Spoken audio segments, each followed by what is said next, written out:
How are you gonna know you're on the? You don't have a monitor. No. You should.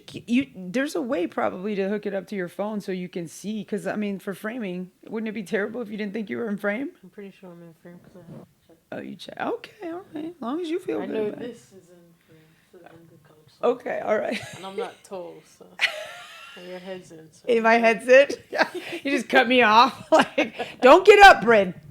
Yeah, just don't move. Don't move. Okay, got it. I'll keep my head back. No, but anyway.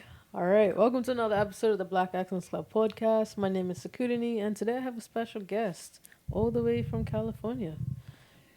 All the way. Oh well, I traveled all the way to California to do this interview. Okay, Let's put it that way. That's fair.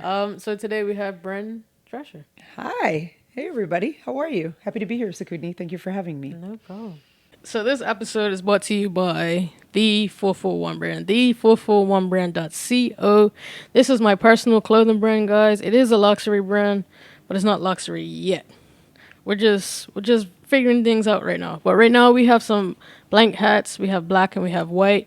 All that's on there is the 441 brand logo for the hats. Then we also have some Footy Culture merch. Footy Culture is because I'm doing this for the culture. The Black Excellence Club is for the culture. But I just put my little island slang to it for the culture instead of for the culture. So make sure you just check out the website. Use the code BEC to ensure you get your discount because you're supporting me. I got to give you something in return, you know? So make sure you check out 441brand.co and get your hat today. Or hoodie, or whatever it is that's on the website right now. 441brand.co. Tap that link in the description. Use code BEC. Let's get back to the episode. So, what do you do? Well, that's an interesting question. And the only reason I say that is because when I used to go to networking events and people would say, what do you do? I'd always be like, well, I eat, I breathe, I walk, I talk, and I know I'm that annoying person that you're like, really? You know what I mean? Like, what do you do for a living? And I'm like, oh, because I find that to be like the most least interesting thing about a person, right? But I know what you're asking, so I will answer it. But I did want to say that caveat. I am a mental performance coach. So what is that? I work on the mental side of sports. It was primarily what I was doing. Now I'm sort of in between sports and entrepreneurship. So I have both entrepreneur and sports clients because in a lot of ways it's exactly the same, right? Obviously your business is your sport on the entrepreneur side and your sport is your sport on the sports side, right? I'm not a specialist in any particular sport other than track and field since I ran that in college, which we can get to. But I just love helping people get over their blocks, their limiting beliefs, just all those different things and helping them excel because we are the source and solution of all of our challenges. You know what I mean? So That's the nice thing. So what made you get into that in particular? So I wasn't born this way, as they say, right? Like I definitely didn't have a good mindset. You've never taken my challenge, but when I do my challenge, I always talk about it. I was like, I didn't have a great mindset as an athlete. I was always a very like, do what you, like, I'm going to do the workout. I'm going to do what you ask me to do, like that kind of thing. I complained a lot, but I did it, right? But I was, not necessarily to be as vocal as I am, to be complaining is not always great, right? Because, that kind of thing. And I didn't know the impact of my words on my own physiology as well as perhaps my teammates and stuff like that. But I think it all started with The Secret. I was interested in mindset and then somebody sent me The Secret. I don't even know. I couldn't even tell you where it came across but in the heyday of The Secret, it came across my, attention. And then from there, it was just like, once I discovered mindset and personal development, it was just like a rabbit hole of like getting into all that. So then I knew I wanted to do that. Like once I realized everything I had been doing to hold myself back, the limiting beliefs I had about my own life and all of that, like, I always like that Hair Club for Men commercial. And I don't know if they have that in Bermuda where you're from, but he's like, I'm not just, the president, I'm also a client. So I'm like, I was my first client, because I had to be the first project because I had my own stuff. Like I grew up thinking I was just destined to be poor and, some get into the rich families, some don't, whatever. And so I needed to take myself to task. And then from there, I was like, everyone needs to know this. And so that's sort of how I became passionate about it. And I won't tell the whole story because I don't know what your next question is going to be. So, I was gonna continue. Go for okay. it. So like sometimes people want to know how did I get into sports, right? Okay. And so I used a lot of sports analogies, and then I had a coach that was just basically like, because I was wanting to be a speaker and personal development, and he was like, "Have you ever thought about coaching athletes on the mental game?" And I was like, "No." And then I just went to a conference that had a bunch of coaches and started just, hey, I'm a coach, and one coach gave me a shot, and that's how it all started. So. So, what would you say was your first experience with your first client? Well, my first client, as far as was a team, as far as sports was.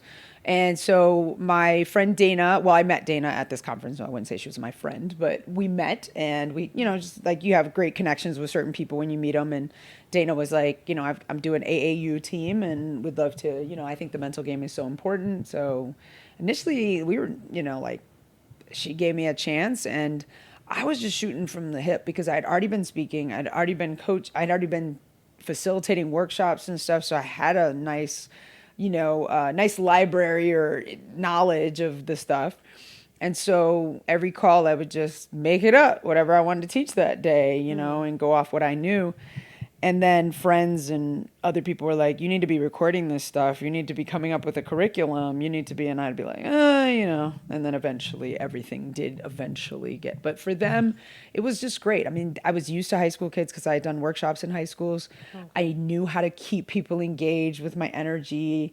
And so I think, it was more exciting for me just to see that they were like enjoying it and that they were open to it, even if they had never really had mental training before. Mm-hmm.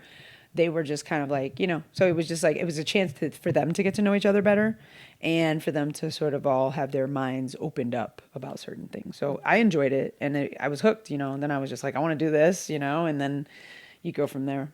So what does the mental training look like in the group setting? So you got to start with like first finding out where they're at, and so it's always the beginning is just awareness. Everything's awareness in the beginning. Like, where are we at? How do you look at things? What's going on? And getting to know you. Like I think the biggest mistake that most coaches make is they don't connect. And so it's like, I know what I want to give you if you're my client, but if I don't have your respect or we don't have a connection, it doesn't matter what I say, you're not going to be as receptive. So the beginning of mental training is definitely connection and making sure that they can trust you so that then you can start to open them up to the idea. Because athletes definitely want as much, athletes and entrepreneurs, anyone wants something. If they think it's going to give them an advantage, of course they want it. But if you're saying, hey, everybody, I got mindset over here, they're like, I can work on my dribbling skills. You know what I mean? That might be an hour better spent, in my opinion, right? Mm-hmm.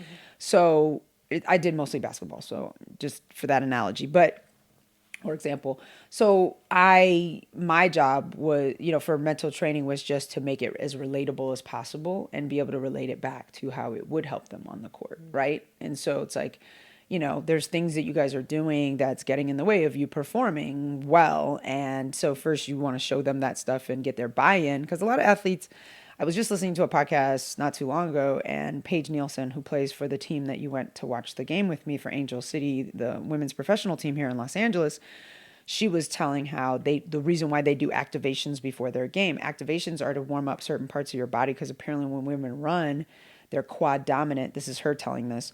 And she's like, and so I'm like, she learned all that because some coach told her. And so now she believes in doing these activations before she starts practicing. Mm-hmm. But if you were just said, hey, we're going to do these activations, they're like, why do I have to do that? Right. You know what I mean? And I think, so it's getting them to buy into the why so then you can give them the what.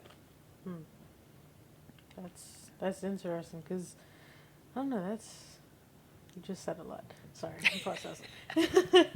Take your time. So when you were starting out with going down your rabbit hole, so to say, of the mental performance and different things like that, what is it that was helping you become a better person within yourself so that you can eventually help others? Yeah, I think it was just, there's two rules that I have all my clients do, and this is what I live by. One, practicing extreme accountability. I'm 100% responsible for my life. 100%. So it doesn't matter what's happening. You and I are having a disagreement. What did I do to cause that?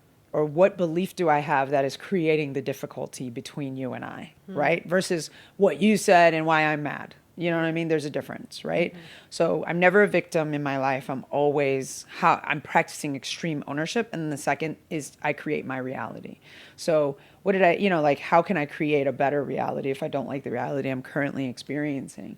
And then just really calling myself out on stuff, like being careful of my language, how I operate and things like that. Like, obviously I'm very sarcastic. I love to joke around. Doesn't mean I don't put my foot in my mouth or things don't go awry. But overall, I live, and I also have a very, like, everything happens for me. So I'm always looking at how can this be for me? You know what I mean? How can it be easy? Where am I making it hard? Like, so like, because of that, I don't look too much outside at, like, so I'm always like, oh, I can understand your point of view, even if I don't agree with it. I can see why you may feel that way. So it helps me be more empathetic, things like that. So I think that's what allows me to connect to people.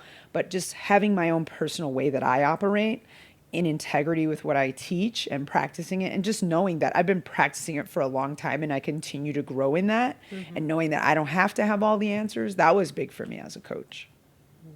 I thought I always had to know everything, like if you ask me a question as my client or as my athlete, I'm like, but then, I had a coach on my podcast who said something really great. You just have to ask better questions. So To get better answers. to get better answers, because the answers come from the client. They don't come from us, really, right? Because even if I tell you something, it's kind of like goes back to when we read Never Split the Difference. It's like if you say you're right, it's like you're right, but you might not do it. If you say that's right, then most likely you've bought into it. And so you have to make sure that sometimes you're not just telling the client what they want to hear or the athlete. You're figuring out if you can bring them to the answer and, bring it out of them because they have the answer.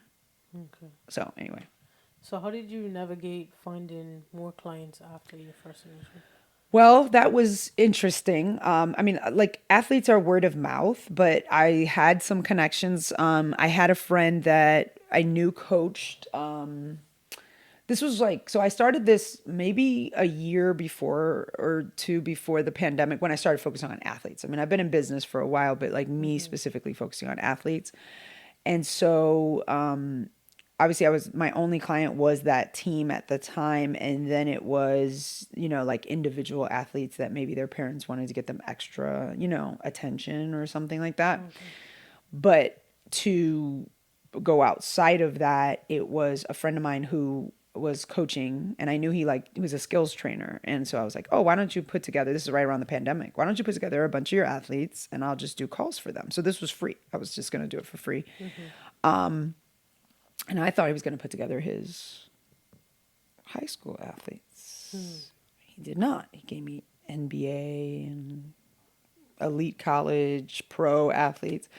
And I was like, oh, so that was cool, because I'm so grateful for that, because I didn't ask for it, but it gave me what I needed, which was to understand that it didn't matter what level they were at, they still needed this, because at first I'm thinking like, you have this, well, I shouldn't say you, I also practice using I instead of you, because we don't all have universal experiences. I believed that I needed to maybe be at a level to be able to coach an NBA athlete, right? And that wasn't the case. I was the expert. I was the NBA in mindset. He's the NBA in basketball. You know what I mean? Yeah. So that was cool. So anyway, having a group coaching program, that gave me the confidence to then really start putting myself out there and getting clients. But yeah, mostly through social media and word of mouth was that. So. And you mentioned earlier that you're transitioning into bringing in entrepreneurs as well. Well, I've had entrepreneurs. So the morning meetup was part of that. So I was always focusing just on athletes. And then from that experience, a lot of people were like, like, do you also do business people? And I'm like, well, I can, but then I was kind of like resistant, because even my coaches were like, you should focus on that. Entrepreneurs can pay you, because athletes, with some of the athletes, if you're going through their parents, you've got to do a call with the parent, then you got to do a call with the athlete. It's a lot more cumbersome of the process. And some professional athletes, though they're on the pro level, are depending on, unless they're MBA or, whatever, they're not making enough money to really afford coaching on the outside, because, like in a team environment, the organization is paying for it. But when you're talking about, oh, you're paying for it, it depends on your salary, right? Like, so like obviously LeBron can afford it, you know, but, and not to say that other athletes can't. Pretty much if you're in the NBA, you can afford it. If you maybe, but like overseas, not always, depending on your contract and stuff, you know? So anyway, so people were asking me, and so then when I found I could do the same program, because I didn't want to do anything different, I was like, I don't. Then it was like, oh yeah, I can do that as long as you understand that it's a sports lens, and this is what we're doing. And so the morning meetup really sort of forced my hand on that, and I haven't had to change anything really. I mean, because I still know how to relate something to you, even if you're not. I don't have to speak only in sport. I know how to use other things, but it's an entrepreneur is very similar to an athlete in that they're trying to get better, grow, learn how to like love the process, all that stuff, figure out how to get over their blocks. So it's very similar. So, what would you say is your ideal client? No. Well, I'd still do both, to be honest. I love an athlete. I'm going to be honest. Like, it's something about somebody who knows that hard work is part of the process. And what I mean when I say hard work is I really don't like, I don't preach hard work as far as entrepreneurs, because everybody's all about the hustle and grind culture. And I'm like, I'm all about attracting things to you more than the push all the time, right? But what I mean is like when you give an athlete something to do, they're typically like, aye, coach, like I'm going to do it, right? Whereas an entrepreneur might be a little bit like, not today. like, why do I have to do that? You know? So not to say, again, athletes also need to understand why, but they're already bought into that coach kind of relationship. Right. And sometimes, you know, obviously. So I would say my ideal client, rather than an occupation, is a mentality. Somebody who's coming, who knows that doing the personal work on themselves is really important. And so they go, like the best clients I've had, whether they be athletes or entrepreneurs, or people who dive in and do everything I ask them to do and ask lots of questions and are willing to go the extra mile to get what they need out of it. Because I'm going to show up at 100%. I need somebody who's going to show up at 100%. So I know that's not helpful for people that might be like, who do you, I mean, like right now I'm focusing on female entrepreneurs because when it comes to my ads or any cold outreach, because most of my athletes are word of mouth referrals. Because if you want to work with a professional, they want to know you've worked with another professional. They're not really that interested in it. You coming to them and being like, hey, I'll be your coach, you know? So as far as any sort of marketing or anything, I'm really focusing on entrepreneurs, and most of my clients have been women. So that's why, you know, just kind of honing in on female entrepreneurs. Okay. So as a female entrepreneur myself, do I have to be at a certain level to fit your criteria? I would say that no, you have to be at that mentality, right? The only issue would be finances, working out whether you can figure out how to make it work, right? That's the other thing that some people I think hold them back, because again, an athlete's like, what do I need to do? I'm going to make it happen. Whereas some entrepreneurs are like, oh, that can wait, right? Whereas I disagree, you know, like, of course, but it's not because it gets me money. It's that as one of my clients has said, she put in the money. She was scared, but she started making way more money as just putting in that investment. It's like telling the universe, I'm willing to like put my sort of money where my mouth is, and then the universe starts giving you these opportunities. But if you don't ever play at that level, then you're not going to find out what it's like at that level. That's very true. Because like even with this course for the conference that we're going to this week, I was like, man, I'm not trying to pay all this money every single month. But at the same time, it's like, do you want to be successful now, or do you want to wait a year trying to figure it out on your own? Exactly. So sometimes you do have to put your money where your mouth is. Exactly. And take that leap of faith, because at the end of the day, you're just investing in yourself. You'll never lose money if you're investing in yourself. Money comes, money goes, but everything that you learn, you can never. That's priceless. Exactly. So that's something that I've done this year. Like, that's something that I've been doing this year. It's like, I'm not even stressing about, like, I keep telling myself, don't worry about the money. The money's going to come to you. Yeah. Don't stress about this, that, and the other. don't worry about it. Yeah. And then when I stop worrying about it, okay, here's the money. You can go. Yeah, exactly. So it's like, and then even with investing within myself, like I think I've invested a heck of a lot of money this year, more than I have in the past 2 years, and I'm starting to see more results. Yep. So I'm okay with spending money when it's necessary. So valuable. I think people don't really understand that it takes something. You know, you never want to say it takes money to make money because that's a bad mentality to Yeah. have, right? But it's not so much the money, it's the energy, right? It's the energy behind what you're doing, right? You're saying, I'm going to go in on me, right? And I'm betting on me because we're the magic. It's Yeah. never the modality, right? There's so many coaches, so many different business.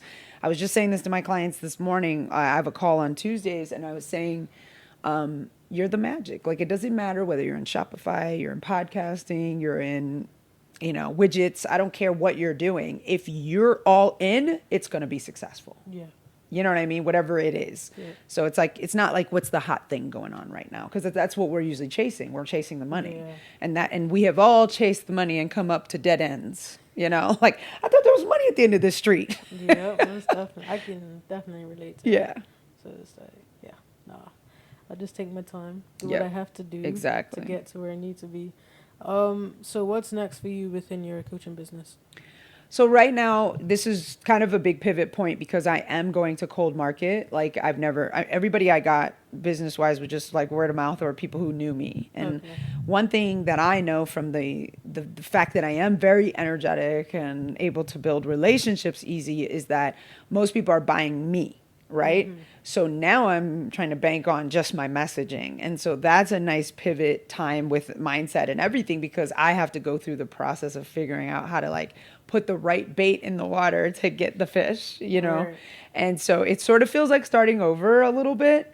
But I mean, I have clients and all that, but I want a steady stream of newer clients coming in so that I can kind of continue to up level how I do my organization and what I want to offer. So anyway, I've had several people go through my program. It's very successful, hundreds of people, but I want to start doing it like, I want to impact as many minds as possible. So I'm just starting this cold. And that's why I was with Marquel to get my messaging and my ads out there. And because I know when people hear me speak, they're like, I want to work with her. Sorry to interrupt the episode, but I just want to make sure you guys go check out our merchandise site. We have some t-shirts available. The website is www.srblackexcellenceclub.shop. www.srblackexcellenceclub.shop. www.srblackexcellenceclub.shop. We have 3 types of t-shirts available currently, and the website will be expanding, so make sure you keep checking in. And by buying our merch, you're supporting the podcast, you're helping keep the podcast operational. So make sure you go get you some Black Excellence Club merch. Back to the episode. So my big focus right now for my business is getting ads out and then also speaking more so I can pull more people in because once people hear me, they usually want to know more. Okay, so you mentioned speaking. Yes, You were speaking before you was coaching. correct. So what type of speaking engagements? Mostly motivational empowerment type stuff. So I worked for a nonprofit for about 10 years and I was with, we were doing, it was a nonprofit that was contracted with Los Angeles Unified School District, but we did stuff in education pretty much all throughout the state of California, but primarily here in Los Angeles. And so with them, and then I've done my own stuff on corporate education and just in my own workshops too. So Okay. So how frequently would you say you speak at conferences? Or I would say events? that I was doing it probably, I'll go through seasons. So I took a lot of focus off of it once the coaching was doing really well. But this year I've ramped it up again. So, I mean, it can vary to once a month to a couple times a month. But Okay. right now it's just once a month for the next few months until I book more. Okay. Yeah. So what are you looking for in events that you want to speak at? So obviously you want to brand fit, like what, and as far as my messaging, like, cause I can fit into pretty much anybody's conference because I'm doing mindset, right? Okay. But who would I want to speak to, right? Like, I'm not like, oh, can we go to the, I don't know, the underwater igloo people, like, I mean, they're probably wonderful, but, and if I can empower them, great, but I don't know enough about what they do, right? So I'd like to know something about it, but So youth empowerment is something that obviously I've got those 10 years in, plus, just um, with my athletes also being some of them being young and stuff. So having that, so youth empowerment. So I've done those kind of gigs, and then corporate is for me. I'm looking for just keynotes, opportunities to just kind of kick people off, kick it off, and get people's minds right for what they're about to go through for the next 5 days, or just showing them how what they do, their industry, how just a shift in certain parts of their mindset are going to make them even better on their jobs and for what they do. Okay, that's good though, because I feel like that's what you need. Yeah. Especially, I would say from conferences that I've been to. I've only been to two, Yeah. but it's interesting that you said like the keynote should be a motivational thing, Yeah. so it gets you into where you need to Exactly. be for it to. Hopefully, more conferences start doing that. Yeah. So Well, would yeah. definitely help a lot more. Exactly. Like, yeah, because you want a conference that kind of sets it. I mean, that's the point, and that's why they invest so much money in their keynotes, Yeah. because they know that the keynote is supposed to, like, really be the sort of like get us like, oh, it's amazing, because that energy is going to, you got to keep it high. So that's why Yeah. there's sometimes get keynotes that you have one in the beginning, one in the middle, one at the end, like a closing keynote, because they want to be able to tie it all together. And, so really great conference organizers, which there's plenty out there, just are always thinking about that. And our job as a speaker is to add value. And so if we can't add value, we have no business being there, Yeah. And so I think, if you're just generically saying, hey guys, have a good conference, you know what I mean? That's not what it's about. It's about finding out what's important to that event, what's their theme, and how can you relate it and really weave a great, story, moment, and create something so the people are like feeling like they're in the right place. They invested their hard-earned time and dollars, because usually it costs to go to a conference, Yeah. so all that good stuff. Okay. Is there anything that I didn't ask you about that I probably should have asked you about? Yeah, a ton of things. Okay, like what? I think any advice I have for your listeners or questions that you might have about mindset that you would like to know. I mean, I thought you were going to challenge me a little bit on some Challenge. beliefs, or Yeah. because it's not like, why would mindset be important compared to investing in like a business or a strategy coach? Man. Okay. I mean, you might already know. Yes, I think that's probably why I didn't ask it. So, Yeah. why is it important to invest in your mindset as well as into anything else? Because as I said, you're the magic, right? And so, like, I don't care who you are, whether you're LeBron James, Serena Williams, Ronaldo, Messi, anybody that's at the tops of their sport, right? You're leaving something on the table potential wise by not investing in your mindset. But even better, let's just go with the sort of the chasing the monies we talked about earlier. But so many people have invested in strategy and come up with nothing. Right. So they gave us a blueprint, step by step by step. I followed the recipe, right? So if it's my grandma's cooking and I make it just like my grandma, it should taste like grandma's. But when I have you taste it, it don't taste like grandma's. Why is that? Because I didn't have the right energy essence in there that she puts into the cookies, which is why they're so good, right? It's the same thing with business. So it's like, it doesn't matter. You can invest hundreds of thousands of dollars in strategy, but if you don't have the right mindset to implement it, to really make it work, it doesn't matter. And so people always think mindset's a nice to have, but it's a must have. And it should precede the strategy, because once you get this right, it doesn't matter the strategy. Whatever you do, I want you to be the skeleton key in your industry, which means whatever I endeavor in, it will be successful. Yeah, I agree with that. So, for someone listening who's like, I've been doing this for, say, a year, I'm making progress, Yeah. but I feel like I'm a bit stuck, what advice would you have for them? So the first thing is good that you acknowledge that you're stuck, right? You're willing to admit it, because a lot of people are scared to talk about it. Or just kind of like, what does stuck mean, right? And stuck is just a state of mind. It's not an actual place, right? You're not stuck anywhere. You're not actually stuck, which is good. That's the good news if you're listening.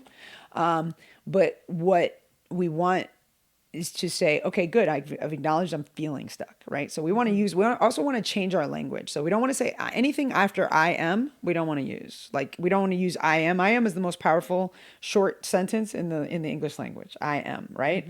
So if we say anything after I am, like I am stuck, that's like it feels permanent. It feels more solid. So we want to say I'm feeling stuck. Does that make sense? Because that's true. You're feeling stuck. Okay. So from there, then we want to say, okay, well, where are we bumping up ahead? Why do we feel like we're stuck? Oh, it's hard. I can't figure it out. Typically for me, when I'm stuck or feeling stuck, it's mostly based on, I don't know how to do something. And like I like to know how to do stuff, right? Like I used to be that person that we'd be at a party, somebody be doing a game. And if I didn't know how to do it, I'd be like, no, I'm good. Like, I'm not necessarily like, let's jump in and learn how, because I like to win. And if I can't win, then I'm like, I don't know. Like, let me figure this out. Like, I'm not an expert, which is not great. You should be willing to endeavor to lose because you learn a lot from that. But I would say, notice where you're because a lot of times it's sort of like saying I had a bad day. And then I ask you what happened. And it was like a moment. But it wasn't a whole bad day. So we need to find out what's really going on. Are we really stuck, or is there what do we think is the main symptom, right?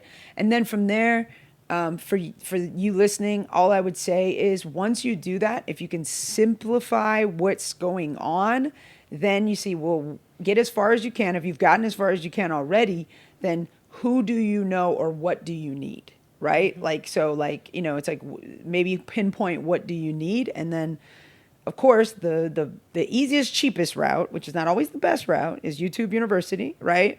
Or good old Google, right? Because I cannot imagine, sometimes I'm almost baffled at how many people don't Google or YouTube, because I'm like, somebody in the history of the universe has had your problem. Yeah. There's too many people on the planet. So if it's technical, I promise you your answers on YouTube University. The only problem is you're going to get inundated, like overwhelmed with the amount of information. So who do I listen to? Who's got the best advice, right? Because like I was having shoulder challenges a couple weeks ago, and it was like, do this exercise. No, do this. Like, do this. And I don't know any of these people's qualifications. You know what I mean? So now I have 20 different exercises to help my shoulder, and I don't really know which one to listen to, right? So then the next thing, get a coach. And I'm not saying me, and not saying not me. I'm just saying find somebody you resonate with, get a guide. Every hero in every movie always has a guide. If you don't know, a perfect example, if you happen to not know this movie, I don't know how to help you, but Star Wars, right? He had Obi-Wan Kenobi, right? Luke had Obi-Wan Kenobi and Yoda, right? You need a guide. It's just such an important part of the journey, because there's always somebody who's a step ahead of you.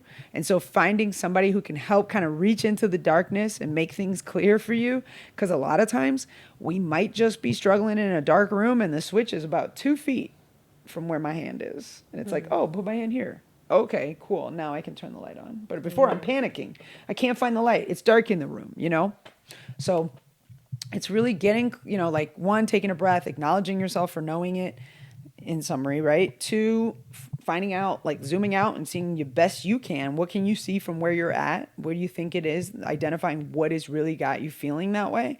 And then three, find a guide if you're still stuck at that point. That's good advice.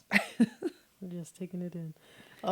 So what would you say is 3 things someone that's looking to fix their mindset or become more positive? Yeah.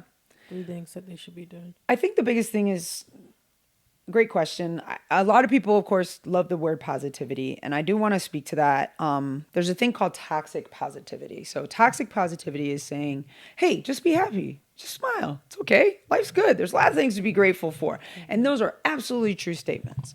But we don't want to put grass over a hole. If you're feeling a certain type of thing, we gotta sort of deal with what we're feeling, versus just trying to cover it up with some positivity, right? Because it's they call it spiritual bypassing in the sort of religious community. So it's like, we don't want to do that. We want to acknowledge. So if you're having feelings, just give yourself grace, right? It's okay. Right? Everyone gets overwhelmed, sad, stressed out, tired, whatever you're experiencing. A lot of people do that. So one, again, again, the first thing, kind of going back to what we talked about before, acknowledge that you find out where you acknowledge yourself, but also find out what, how are you thinking? Become more aware, like notice your thoughts. Like, like it could be something as simple as I'm sitting on the couch with Sakudni right now and I'm thinking, I wonder if Sakudni thinks what I'm saying is making any sense. Like, am I smart? Am I sounding good at what I'm doing? We have internal dialogues that are going on all the time. Oh yeah. Right. And so you want to be aware of that internal dialogue, not necessarily to immediately shift it, just to become aware of it. That's actually how I start with my clients. Just become aware of what's going on, or, how you're operating through the day. How are you interacting with people? What kind of conversations are you having? You know what I mean? How do you find what kind of jokes do you make? Like there's self-deprecating jokes, right? Like, oh yeah, you probably had better hosts on the podcast. You know what I mean? Like you didn't have anybody else, so you got me, something like that. It seems like it's a joke, but it's really like, why would you say that? Yeah. You know what I mean? Like stuff like that. And I love to joke. I'm not saying jokes are bad, but there are certain kind of jokes that you're like, why that joke versus this joke? Or, why that comment versus this comment? So just observing yourself is a big thing, because the reason we start with awareness, which it's not sexy, I mean, it's like, hey, I just want you to become aware. You're like, you just want me to become aware? Like, that sounds really easy. It's not, actually. You'd be surprised at how much we don't see in our own situations, right? So just becoming aware, suddenly you notice, you're like, wow, I do really make a lot of jokes at my expense, or I do say really negative things a lot, like, you know what I mean? Or whatever the case is. So you cannot change what you're not aware of. So second thing is, acknowledge whatever you're feeling is valid. It's okay. And then really just notice your thoughts. And then the other thing about thoughts is they're just thoughts. They don't actually mean anything. They're not your reality. Yeah, exactly. It's just a thought. And we're the one that makes the thought good or bad, right? The thought itself is just a thought. So we sort of have to like not start to attach ourselves to thoughts. Like, what's wrong with me? Why do I think that way? There's nothing wrong with you. You just have thoughts, right? On average, we have about 50,000 thoughts a day. 80% of them are negative. The average person, 80% are negative. It's just the way it is, okay? So you're good. Your mind is working the way it was designed, which is to protect you. Yeah. And then the next thing, as far as to be positive, I wouldn't say immediately after a negative thought, but just notice, like, I'm a great coach. Like, I'm a great coach. I'm the best coach there is. Like, how do you give yourself a pep talk versus a lot of my clients and athletes love this one. The negative pep talk. I think that has to stop. Like, what's wrong with you? You know better than that. Like, you need to get off your butt. You're the worst. It's like, yeah, it may work once, but after a while it just becomes white noise and now you're just talking bad to yourself, right? So I think just when you are in a space where you have an opportunity and you're just there and you're just like, well, if I don't like where I'm at, who do I want to be? And so then just become that. I am a successful coach. And so you're like, well, how do you define success? Well, exactly. It's up to you. Right? How do you define a successful podcast? If she decides, Sakudni says, my successful podcast is that all my interviews went well, then you have a successful podcast. But if you go based on, well, that person has this many downloads or this many views, right? So where do we look for ways to disqualify ourselves that make it easier for us to think negative, right? So you just want to kind of like, what you're looking for is to qualify versus disqualify. How can I qualify for where I want to be in my life? Right. So anyway, those are a couple tips. So what are your thoughts on people doubting themselves and putting themselves down? I think people think it's normal, which it is to a degree, but like a certain amount of self-doubt is pretty healthy. And I'm like, I don't know. Like I think like even self-deprecating humor, it's normal. It's normal to talk that way. It's normal to say, like, if you enter a raffle, you're probably not going to win. You know what I mean? Like, it's normal. Like, just because it's normal doesn't mean it's good. Yeah. Does that make sense? So, and we're not looking to be normal. I want you to be weird. Okay? I'm looking for you to be weird. I want you to be that one that they're like, if this girl don't come in here with another positive comment, you know what I mean? Like, talking about the silver lining and everything. Like, you know what? Turns out they cut my hours this week. But more time to work on my business. They're like, oh, really? Really? You know what I mean? Because most people don't like the positive person in the office, funny enough, right? So what I would say is when you are doubting yourself, just know that you're the one that made the qualification that you're now, again, disqualifying yourself for, right? Because ultimately, why do I need to doubt myself? Like, hey, I'm talking about this right now. am I making sense? I hope I'm making sense. I don't know. I mean, I don't know. Was it good? I just remember Oprah saying that no matter who sat across from her, whether it was Desmond Tutu, Beyonce, Barack Obama, after every interview, people were like, when they turned the camera off, they were just like, hey, that was good, right? That was okay, right? So no matter who they are, there's a part of us that always is going to have a level of, did I do a good job? Right. But guess what? It's not up to Sakutini to tell me I did a good job, because guess what? She might tell me, yeah, that was great. And I'll still drive home and wonder. Does that make sense? Yeah. So why would it matter? It doesn't matter what she says. It matters what I believe. So what I do is, I'll give an example. Self-doubt. You meet a new friend at a party. Just a friend, not anything romantic. And you're like, hey, that was really cool. I'd like to hang out with them again. And you guys had already exchanged numbers, but then you're like, well, who's going to text who first? Is it going to be weird if I text? Whatever the case is. So rather than all that doubt and all that energy, just go, every time I text someone, they're excited to receive a text from me. And then send the text. And don't let any evidence take you off of what you just asserted. Because unless you're going to interview every single person you text, how do you feel when I text you? Then why would we come up with a story that makes us, again, disqualified? Does that make sense? So that's what I mean by qualifying versus disqualifying. If I want to send the text, I'm sending the text, and I'm going to put a nice little note to myself, not to them. People love hearing from me. And then it helps me do what I need to do and move on with my day. And then you won't be afraid to reach out to more people as well. Exactly. Like you make rules. Like every time I think of someone, it's a message for me to reach out, not for me to be like, well, they haven't sent me a text in a while. Should I text? I don't know. Say that a lot. You know what I mean? So like little stuff like that. These are the little games we play with ourselves, right? Yeah. Or I want to go up and talk to that speaker at that conference, but I don't know. I mean, there's a lot of people in the line. Should I get in the line? I mean, they're probably overwhelmed. They're probably, like we're putting all this on this person. And it's like, if I want to speak to this person, go do what I want to do and give myself permission to do it. Because the only person that's holding you back is you from anything. I don't care what it is. I say that to myself all the time. I look in the mirror like you are the only person holding yourself back. Yeah. Why? Sorry to interrupt the episode yet again, but hey, it is what it is. I'm telling you about something that you generally see me drinking a lot throughout the episodes. It's called AG1, Athletic Greens. It has all your daily nutrients, vitamins, everything, fruits, stuff like that. It has everything in here, all in a green juice. It's not bad. It's not one of those bad green juices. It actually really tastes good. I thoroughly enjoy it. So I'm just sharing it with you because it helps me feel better. So if it helps me feel better, I'm pretty sure it can help you feel better as well.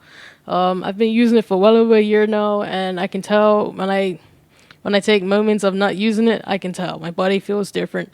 I get sick, different things like that. It definitely helps with my immune system and everything. So make sure you just check out the link down below in the description right now and get yours today. AG1, thank you. Back to the episode. Why are you doing How's that going for you, those pep talks? I mean, they're coming along. Yeah. And I'm progressing. Okay. It's a day-by-day situation. But instead, why don't you just say, I have all the permission in the world to be who I want to be. Do you see what I'm saying? It's like, why? Why am I holding myself back? Like, it's a great question, but a lot of times, sometimes we don't know the answer. Yeah. You know what I'm saying? So rather than put a question you don't know the answer, which just leaves you in a circle, why don't you just ask, hey, you know what? Or say, assert. I want you to assert or decree rather than ask. Which is, I am able to go into any room and speak to any person, and they are happy and better for the interaction. I and the other person are better for the interaction.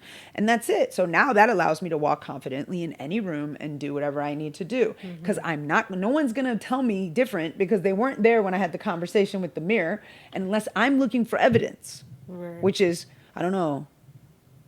Am I talking too much? Am I being long-winded? You know what I mean? Like, oh, maybe I shouldn't, because, sometimes I talk too much and blah, blah, blah. It's like, why am I looking for evidence? Or they do look tired, so, yeah. So it's no. If I reassert what I asserted in the mirror again, then I'm going to be able to walk. I don't need to be like, just get off your butt and go over there and talk to that person. You know what I mean? Sometimes it works. And then other times it's like, you've got friends that do it. Yeah. Get up, go talk to them. And you're like, No, I will in 5 minutes. Yeah, I'll see. Okay. Yeah, I'm good. Yeah, exactly. All So, right, that'd be okay. but if you have a belief that everyone is better for having talked to you, then you would get up and go talk to them. I don't think I'm there yet. Well, that I'm glad you said that. If you'll allow me to, I know this is your podcast, but I want to say this. You don't have to take a journey to get there. You just have to decide. So if you want to be there, bam, you're there. Does that make sense? Yeah. And I'll give a perfect example. When I tell people to close their eyes and I say, okay, close your eyes right now. We're going to do it right now on the podcast. Okay. Now I know you live somewhere where this is common, but I want you to picture a beach. Okay. I want you to look at the sky, and you guys can do this too while you're watching and listening. All right. I want you to look at the sky in your mind's eye and just notice, what does it look like? And maybe you look around you. Maybe there's some kind of scenery, maybe some trees, some sand, the water. What are you hearing, right? If you're near the beach, usually there's some sort of sound. What are you hearing? And then, I don't know if you're sitting or standing, so what do you feel, right? Maybe there's a warmth under your feet or your bottom, depending on where you're sitting, standing, whatever the case is. Okay? Now, I just want you to open your eyes. At any point in what I just had you do, did you get in a car to drive to the beach? I was just there. Wow, that's weird. You were just there. You just went there. You didn't decide to go to the beach. You didn't motivate yourself to go to the beach. You just were at the beach. Yeah. So it's the same thing with you deciding that you could just say that in the mirror and go and be the person, that you just become the person in your mind and then you act from that truth. Or you wait until you graduate to be that person. And most of us don't want to start back in kindergarten to get to high school, right? But yet that's where we think that it's that, but it's exponential, not incremental. So just decide. Just a sec. Just like you were at the beach. All I did was say you're at a beach and you're like, bam, I'm there. Yeah. You see what I'm saying? And you probably saw stuff. And you heard stuff and you felt stuff. Yeah. And all that from a suggestion. And yet when I say go in the mirror, you're like, sounds complicated. So. When you put it that way. I mean, it's complicated, but it's not. Right. It's the complicated easy, right? Yes. Yeah. It's like, yeah, you could go and stand in front of the mirror and look at yourself and see these different things and then say these different things, like positive or negative, Yeah. whatever you're feeling that particular day. Then you walk away, it's like, okay. Yeah, exactly. I didn't get nothing from that. Some days it's like, yes, okay, let's go do this. Yeah. But other days, like, nah. Let's see. What's the question? What advice would you give to 25-year-old you about what you're doing now? Oh man, this question. It's everyone asks it, right? What advice would you give to the younger self? I won't say the age because I don't care about age, but I would say I wouldn't give her any advice. And I know no one ever says that. They always say I would tell her to relax, to love herself, and all of that. Would I tell a 25-year-old that stuff? Yes. Would I tell myself at that age? No, because I wouldn't have listened.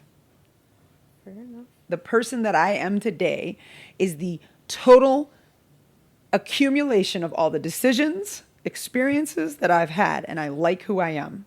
So to tell her something to possibly shift the course of my life and have to sacrifice possibly the lessons and the place I'm in now, I wouldn't do it. So yes, while I understand the question, I always think I wouldn't say anything because I'm very thankful for the mistakes that I've made, the foolishness, the life experiences I've had. And while it wasn't all roses and, rainbows, I'm very grateful for it. So because I have such a wealth of being in the mud too. And because I was in the mud, I know what it's like to get out of the mud. You put it that way. Maybe I need to change that question. No, you keep asking people, they're going to answer it. people They're are always going to gonna give answer it. Yeah. Everyone's answer is always different. Yeah. So, like some people's like, yeah, just keep doing what you're doing. Yeah. You were doing great at that age. Yeah. Stop doubting yourself. Different things like that. Exactly. So everyone's answer is different. Yeah. Where do you see yourself and your business within the next 5 years? Very successful and happy. What does that mean? I don't know. Okay. I mean, there's going to be a lot of money, there's going to be a lot of notoriety, and there's going to be a lot of change. I'm open to it. I mean, of course, I could specifically say, but at this point, I'm I'm very sure that I want an empire. Okay. I want to have like Tony Robbins level like impact. And what I mean is just like being world renowned, right? And whether that takes 5, 10 years, I don't care. But of course, the sooner the better. We're in the microwave society, right? I'm not necessarily signing up for the long run of like I don't care how long it takes. I do care, but I also know that I'm the reason if it's not fast. So that's why I don't necessarily like to put a clock on things. Okay. But yeah, I mean, I want to have a multifaceted organization that has speaking and coaching, mentoring, whatever you want to call it, that has curriculum in schools, has athletic arm, has the entrepreneur arm, the business arm, whatever, personal development. And we're just clicking on all cylinders. And I've helped a lot of people. Like, I want to be like McDonald's, like so many billions served.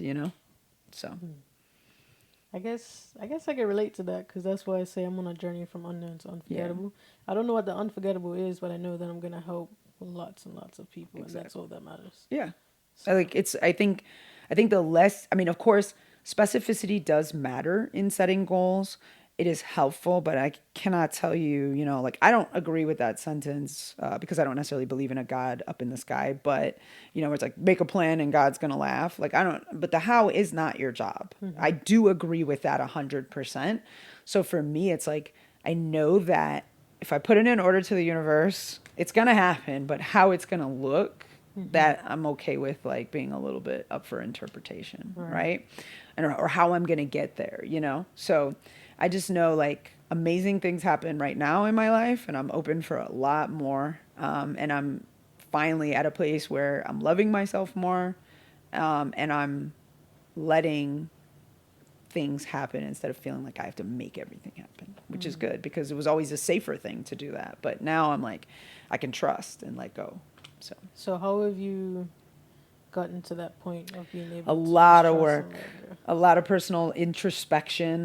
Just, like some of the stuff we talked about last night, which we're not going to discuss on here, but like knowing that that was part of my story and then having to really realize that was just a story. Yeah. You know what I mean? And that I get to tell a better story and really having to reacquaint myself with love, with self, love, respect, all that. And it's not based on whatever happened in my life. It's based on what I decide.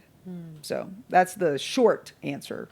But it was, a lot of hours of just kind of learning more about how this all works and letting go of other people's ideas of what it should look like or who I should be. Okay. Trying to think of the questions I'm supposed to ask you. Sorry. It's okay.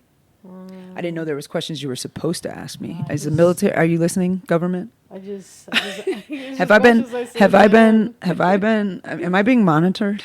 Oh yeah, you are. A microscope every single day. Yeah. Yes. I thought I turned my phone over. That's so weird. What advice would you give to our listeners on entrepreneurship? Don't do it. No, I'm just kidding. I would say this. The allure of entrepreneurship is really, everybody wants to do entrepreneurship because the idea of freedom, right? But again, one can have freedom wherever you are right now. It's really up to you. And so while I'm no way encouraging anyone to do the 9 to 5, you couldn't pay me to go back to that. And I mean that. I mean that with every fiber of my being. 9 to 5, full-time employed, having somebody else as my boss. However, am I the best boss? Am I the best manager of what I'm doing? I still have room for improvement in the way that I manage Bryn, right? So like if we look at, so like I think a lot of people think, oh, entrepreneurship, it's so sexy, it's so alluring, the idea of being your own boss. But then we find out when we leave our jobs that whatever was holding us back on our jobs is the same thing that's holding us back on our business because again, we're the magic, but we're also the problem, the constant. So I think it's really important to be passionate about whatever you're doing. Don't chase money. And absolutely, if you think that going into entrepreneurship is something you're interested in, endeavor in it, give it your best shot. But no, you don't have to completely let go of your 9 to 5 to be successful as an entrepreneur. At some point, you will, because it should be so successful that it sort of, supersedes what you're making on your job or something like that. Or you just decide you don't really like it. But I would just say, go for it. If you're interested, go for it. Find other people that do it. But know that their journey doesn't have to be your journey. So regardless of what they did, what their pitfalls are, there's a lot of people like, I'll give it an unrelated example. I was at a bar a couple days ago watching a football game, and some new people had moved to LA, and he goes, yeah, it's really hard in this city because people are a-holes, right? And I was like, that's not my experience of Los Angeles. But I wasn't going to correct him in front of these people that are new to LA. Like, people always, when you're new somewhere, people are giving you advice. Right. Everyone has their own experience, but remember, they're speaking from their experience. So don't get dissuaded by somebody's bad experience, and don't get super enchanted by somebody's good experience. Just take what you can good from each person. But if anything's getting you set up to be jaded and already expect everybody to be a-holes or expect everyone to be rainbows, then that's where you have to kind of like figure out your own footing, in that. But so when you do take advice, just use everything with like a grain of salt or whatever they say. Just kind of know that your experience is going to be your experience, because your energy is going to be different, just like grandma's cooking.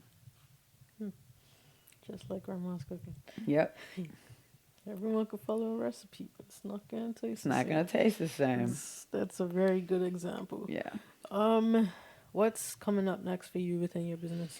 So right now I'm really excited, like I said, about the pivots, but I've got a 5-part speaking engagement that I'm in. It's the most I've ever been paid as a speaker. So that's exciting for me, because it just reminding of like, wow, like I'm at that level, Mm-hmm.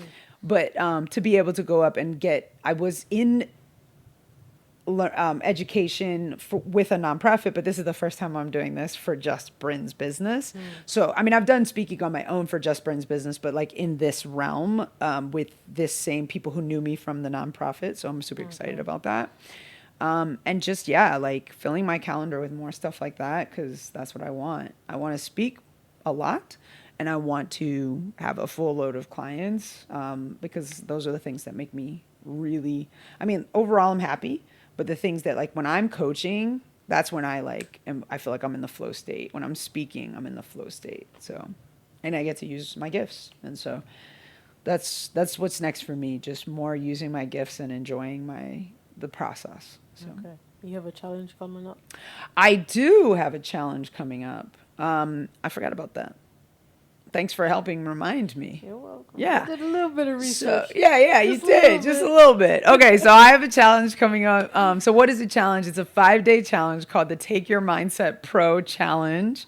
It's a 5-day challenge, which is all about basically getting the same principles I give my pro and elite athletes, but for you, no matter where you're at, whether you're full-time employed, an entrepreneur, in business, whatever, even if you don't have an interest in entrepreneur, because they have this whole new thing called intrapreneur, which is like these like independent employees, right? But they want to stay employees and kind of have a little bit more autonomy in their positions and such.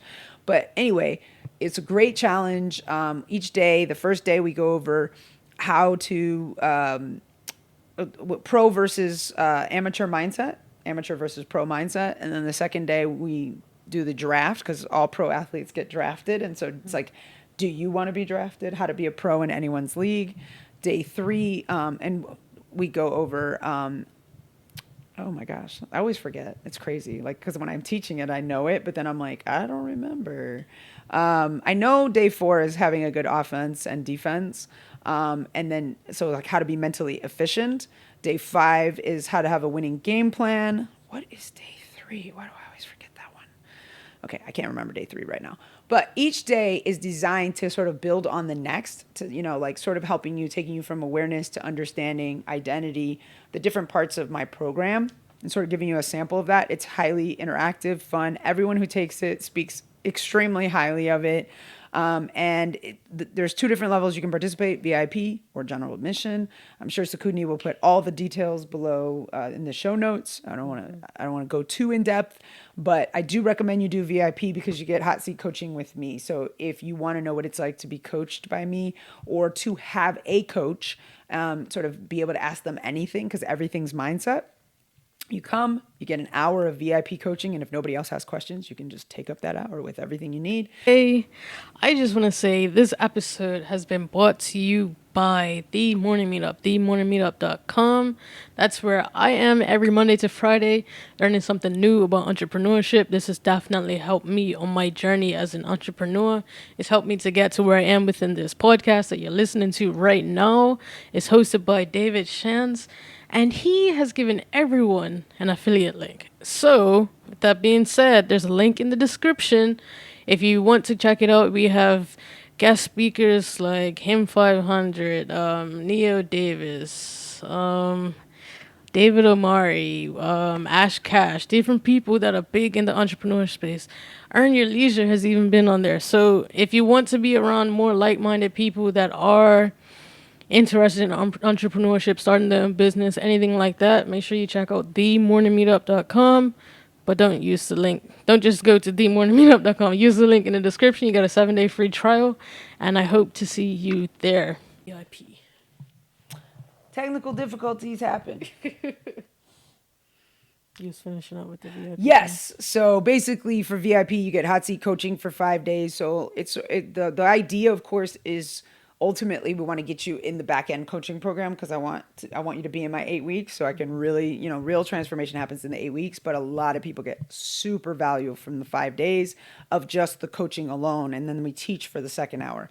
So you get to ask questions for the first hour. It's just questions from the VIP. And then hearing other people's questions is so valuable, even if you can't think of a question. And I do make sure that every single person gets to ask a question throughout the 5 days. So even if you don't, I'm going to say, hey, Sakuni, you haven't asked a question yet. Are you sure you don't have one? I'm going to make sure she gets her value, right? And then from there, I teach for the second hour. So it's a lot of fun, a lot of energy. If you like jokes and, fun and interactivity, it's definitely the challenge for you. Okay. And do you have any questions for me before we close out? Yeah, I do. What's your favorite thing about interviewing people? Getting to know other people's experiences. Okay. I would say that would be my favorite thing. Is that why you started this podcast? Yeah, to get more information on entrepreneurship, investing, different things like that. And also, because if you're trying to get in the room with someone, it's better to have a conversation with them and let them talk about themselves. Because I'm like, oh yeah, I remember her from this. Let me go. Yeah. It helps with networking as well. So, yeah. Perfect. All right. Well, and my other thing is just to say thank you. No problem. All right, guys. It's another episode of the Black Accents Club podcast. My name is Sakudini. I'm on a journey from unknown to unforgettable. And thank you, Bryn, for being here today. Thank you again for having me. No problem.